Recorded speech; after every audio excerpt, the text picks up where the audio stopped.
Coucou tout le monde, j'espère que vous allez bien. Je vous retrouve cette semaine avec un petit projet, alors peut-être un marque-page, je sais pas trop. J'avais envie de ce format, après ce que je vais en faire, je ne le sais pas encore. Je sais à qui je vais l'envoyer, mais je ne sais pas comment je vais finaliser le projet. Bref, on se lance. J'ai pris un morceau de DCP, c'est du 250 grammes. Alors au niveau des proportions, j'ai coupé à l'œil à peu près ce qui me paraissait pas trop mal. Au final, on a environ un 7,5 par 19 pour vous donner une idée de ce sur quoi je travaille. Dans les mêmes proportions, donc pour faire pareil, je pose l'un sur l'autre, je découpe du papier de masquage doux. Comme d'habitude, vous retrouvez tous les liens dans l'article de blog. Je vais faire sur ce papier de masquage un cadre un peu foufou. En fait, j'avais envie d'un projet très coloré avec un cadre noir et blanc. On a vu passer pas mal de choses comme ça, notamment les cahiers chez Delusions, je crois. Enfin, je sais plus. Enfin, bref, je sais bien que vous savez de quoi je veux parler. Et j'avais envie de reproduire un petit peu cet effet hyper coloré avec le cadre. Ça me fait aussi penser à Alice au pays des merveilles, le cadre noir et blanc autour. Vous allez voir rapidement de quoi je veux parler. Et donc pour protéger mon support, je découpe dans du papier de masquage.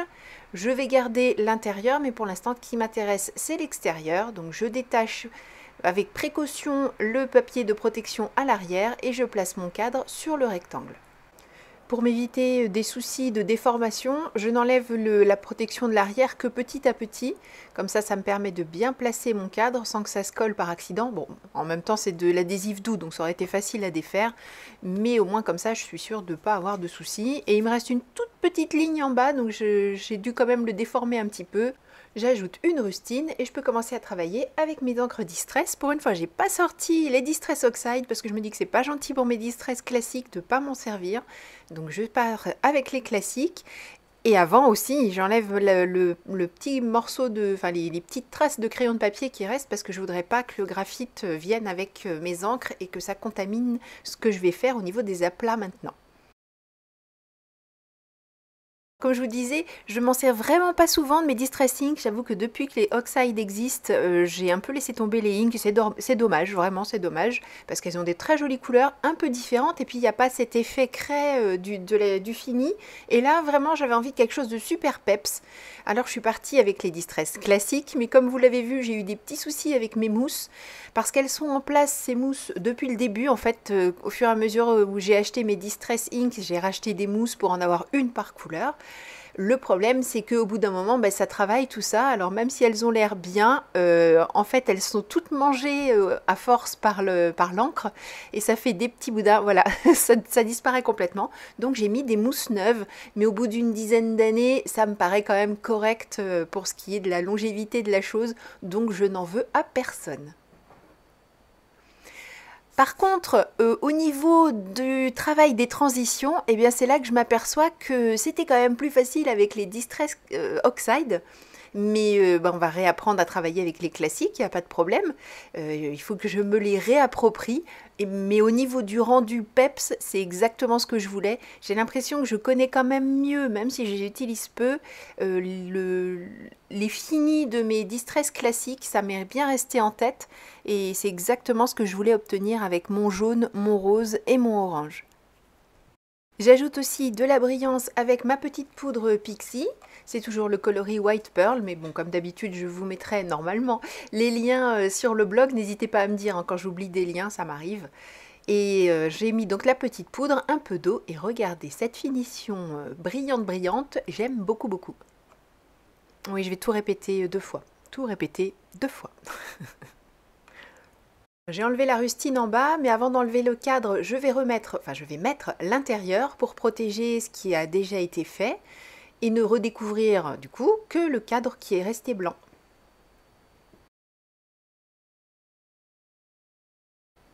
Je m'appuie sur ce que je viens de mettre en place et je fais un passage avec le feutre noir de manière à délimiter un cadre. Et ensuite, je vais m'amuser à faire des sortes de petites zébrures, tout simplement en traçant des traits de manière tout à fait aléatoire, juste à l'œil comme ça, à l'envie, et en remplissant 1 sur 2 pour faire cet effet zébré.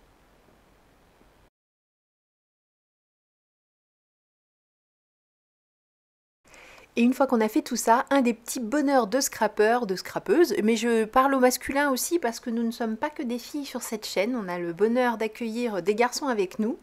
Et voilà, le bonheur, c'est de découvrir l'effet entre le noir et blanc du cadre et puis la couleur au milieu.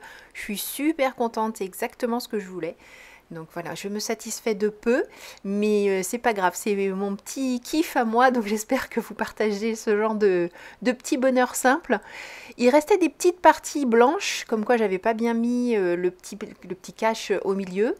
Mais qu'à cela ne tienne, ça me permet de rajouter des petites lignes un peu plus épaisses à certains endroits. Donc voilà, faire d'un défaut entre guillemets une petite chose plus sympa, c'est aussi un des petits bonheurs de scrapper. Bon, le fond, c'est nickel. Maintenant, on va s'attaquer aux petites... Enfin, s'attaquer. On va commencer avec les petits éléments que je voulais rajouter. J'avais envie de grosses fleurs, ces fleurs Paper Artsy. Et j'avoue que c'est même elles qui ont déclenché tout, en fait.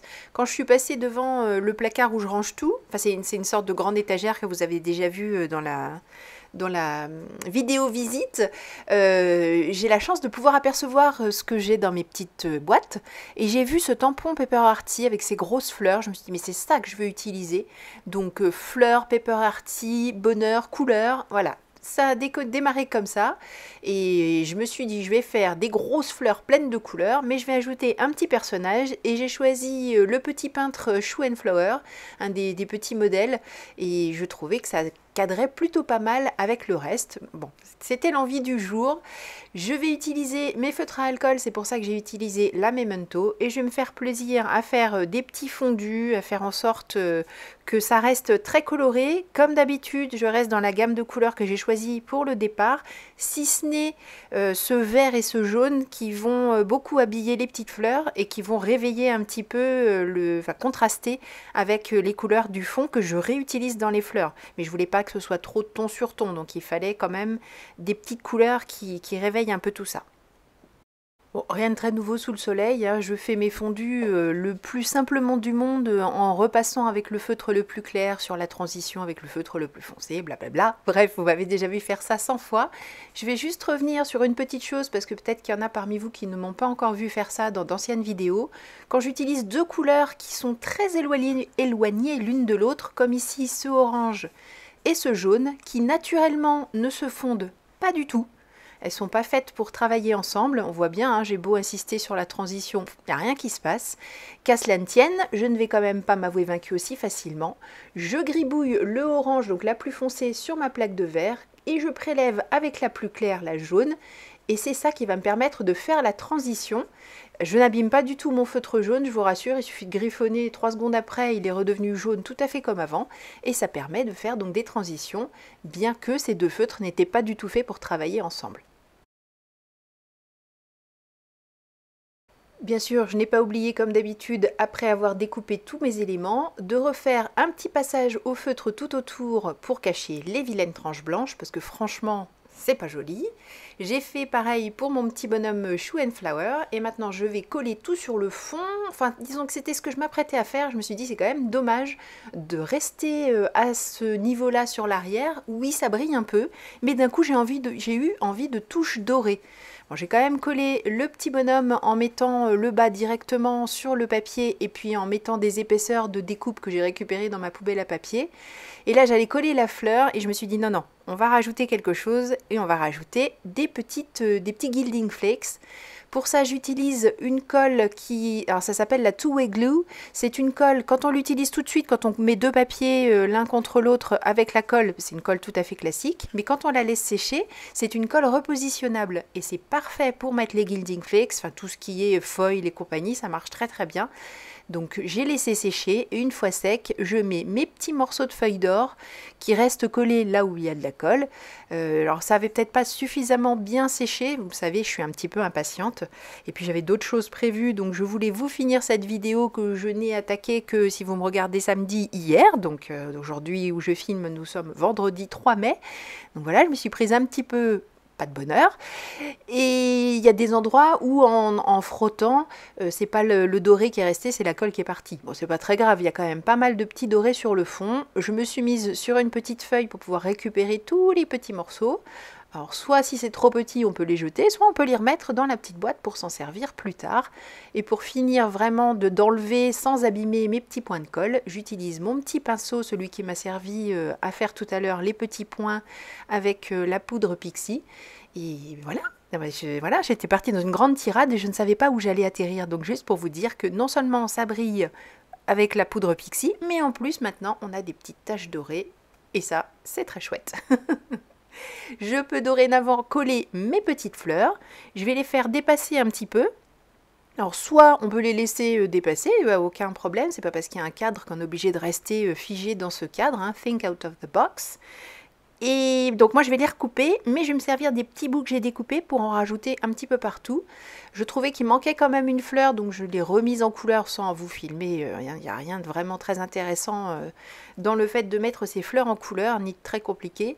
Et je découpe avec mes grands ciseaux pour être sûr de bien découper. J'adore utiliser ces énormes ciseaux. Et les petits morceaux, comme je vous le disais, j'en ai rajouté par-ci par-là. Et petite chose que je n'ai pas filmé, mais j'ai mis un trait de feutre noir tout autour du cadre vers l'extérieur, toujours pour le finir et faire en sorte que quand on le regarde sous toutes ses faces, eh bien, il soit joli de partout, ce petit truc. Alors après, si je veux en faire un marque-page, je peux coller une petite feuille, pas du tout, une petite languette à l'arrière, un petit morceau de ruban, quelque chose, et puis rajouter, c'était peut-être là que le mot feuille voulait s'insérer, rajouter une feuille à l'arrière pour cacher le morceau de ruban et faire en sorte que mon peut-être marque-page soit beaucoup plus rigide et plus facile à utiliser et que ça dure un petit peu dans le temps. Même si c'est un marque-page, j'aime bien mettre quand même un petit sentiment. J'ai utilisé un sentiment d'une planche Stampin' Up qui m'a été offerte par une amie qui m'est très très chère. Voilà, si tu passes par là, tu te reconnaîtras et je te fais plein d'énormes bisous. Et j'ai choisi de le mettre en blanc, avec de l'embossage blanc sur du papier noir. Oui, je sais, c'est pas très étonnant, on est chez Leti, donc on a un sentiment en blanc sur du papier noir. Bon, c'est pas grave, hein. J'assume. Et je trouvais que là, ça se mariait plutôt très bien avec le tout. Je voulais les 3 mots, donc explorer, rêver, découvrir, parce que lire finalement, c'est ça. Et ben, je l'ai posé tel quel, je n'ai pas redécoupé mes petits mots, et comme c'était quand même un petit peu grand, ben, je l'ai mis de travers. Voilà, on fait ce qu'on veut en scrap, et je me suis dit que c'était pas parce que on voulait le lire droit qu'on était obligé de le mettre pile au milieu. Et finalement, le fait qu'il soit trop grand et que je le mette de travers, je trouve que c'est plutôt au service du rendu final, et ça me satisfait pleinement. Voilà. Je suis sûre que ça vous avait manqué, cette autosatisfaction permanente dans mes vidéos. Bref, je vais coller ça donc de travers tout simplement, et cette réalisation du jour est terminée. Bah, mine de rien, une semaine sans vidéo et ça y est, je suis perdue, hein, je ne sais plus faire. Donc j'espère que vous n'avez pas trouvé ça trop brouillon, que j'ai été à peu près claire dans le peu d'explications que nécessitait cette réalisation, parce que c'est somme toute ultra simple. Mais je me suis fait très plaisir, donc j'espère que ça vous fait un petit peu plaisir aussi. Je vous donne rendez-vous... Ben, peut-être pas la semaine prochaine, on verra. Je pense que je vais y aller beaucoup plus doux sur les vidéos. Je vais me concentrer sur d'autres choses, mais je ne vous oublie pas. Je vous remercie du fond du cœur de votre présence au fil de mes réalisations. Je vous dis à très bientôt. Prenez bien soin de vous et surtout n'oubliez pas, créez et partagez autour de vous. Gros bisous, bye bye.